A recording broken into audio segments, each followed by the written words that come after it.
So my name's Tyler. I work at the CNAG in Barcelona, and I need to figure out how to advance the slide. There we go.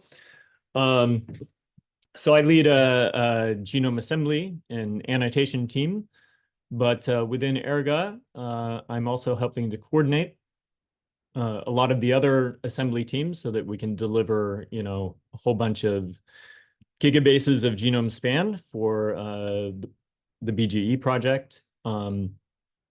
And so basically this requires handling a lot of data, all the sampling data that Astrid was just talking about, through the DNA sequencing, the assembly, annotation stages.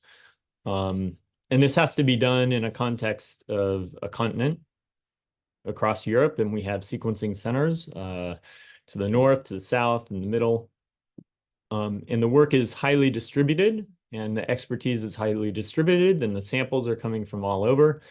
And so the question is, how do we coordinate this specifically? Okay. And so do we use spreadsheets? Astrid already referred to one spreadsheet. That would be the ERGA manifest, right? This is very comfortable for biologists. We're all very familiar, especially laboratory bioinformaticists. We work with spreadsheets all the time. This is good for collecting information. It's a comfortable way to input data. It's a nice way to collaborate, and it's a nice way to kind of visualize what you have. But over time, it starts getting out of control. Okay, so these are various spreadsheets that have been passed around during the course of the project. And they're very useful in smaller groups. It helps coordinate, what species we're going to prioritize, who's going to do what. But if you look at the entirety of them, the columns switch, the color coding switches, there's cross-throughs, there's text in red, lots of notes. This is not a way to visualize all the data at once. Right? So the idea that we had, my idea, and it was backed by many other people, is to take these data and put them into a single DBMS, or a database that can be accessed by all the parties involved across all the institutions, one place where we have all the data represented. This is not eliminating all the spreadsheets. There's still some communication behind the scenes, and it's very useful temporarily to have spreadsheets, but we are collecting it all in one place. It's called the ERGA Genome Tracking Console, not Tyler's tracking tool. Sorry, the GTC. And so what it does is, behind the scenes, it can connect to COPO.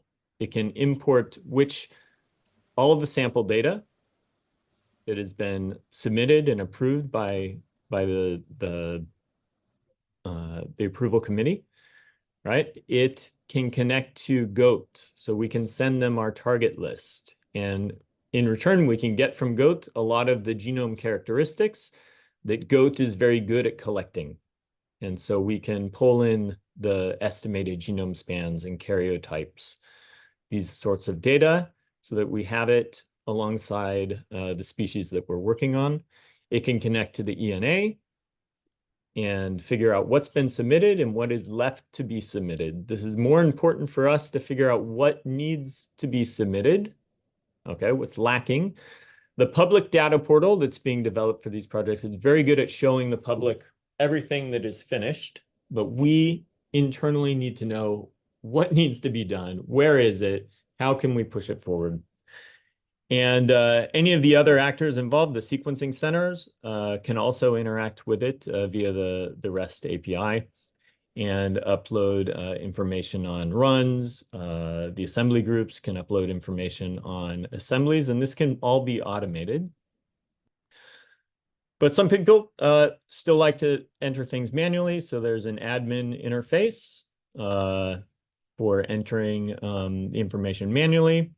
There are forms that we've developed to upload species lists. and with the species that we're targeting, also the information on who is supposed to collect it and by when.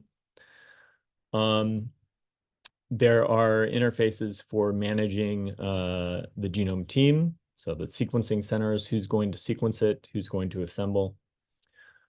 And so this is the main status page right here. Okay. And it shows the state of every genome that is going through the pipeline. And so the pipeline is starting with the samples and what's been accepted in COPO, how much long-read data has been produced, any short-read data, high-C, RNA-seq, whether assemblies are under review or have already been submitted. And this is view only or read only. And but you can filter. It's highly flexible. Every view here has a filter. So it's a powerful way to query the data and drill down to what you want without looking at all the records in a spreadsheet. If you are a sample manager, let's say, you might start with uploading the species list, being able to edit the information in the console. Would be show up like this. The species here. Behind the scenes, there's another table that gets sent to GOAT with the sequencing status and the target list status. And the sequencing status is updated automatically in a lot of cases. So if something is already being generated, data is generated, it'll change status here. Okay. And a couple other views, drilling down to the specimens and the samples. So all this is pulled from COPO. If you are a manager, you can set all the teams. So you can say who is doing, let's say you already know who the sample coordinator is. The sample coordinator may enter the information on who did the collection, who did the taxonomy identification, where the vouchering is being done. And someone from a different work package might say, okay, they agree behind the scenes that SciLife is going to sequence this first genome here with the long name. Okay, and CNAG will sequence this cockeyed squid in row number 2. And we can collect information on all the runs, including the yield and N50 and quality. This can be summarized, so we know all the data that's been produced. We have the self-reported data, and we have the data that is pulled from the ENA, so we know exactly what's been submitted. And the assemblies as well. These can be self-reported or pulled from the ENA. These are all in the ENA, the ones shown here. And after the fact, if you want to figure out who did what, when it's time to produce a genome note and publish, there is a list of authors with their roles, and some authors have more than one role, so they're listed more than once, right? This is a nice way to collect the information, and we'll see if we can use it more in the future. And it's hosted here. There's a production instance that everyone is using for development. We have another one, and the code exists in GitHub and will be forked pretty soon to the ERGA GitHub. Okay. And the code is welcome to be used by any EBP initiative, anything under ERGA for sure. We'll have an instance for the Catalan Biogenome Project. And it's very flexible. If you have sub-projects, let's say the pilot or BGE1, BGE2, that's possible within the system as well. So I'm going to stop and hand it over to Diego.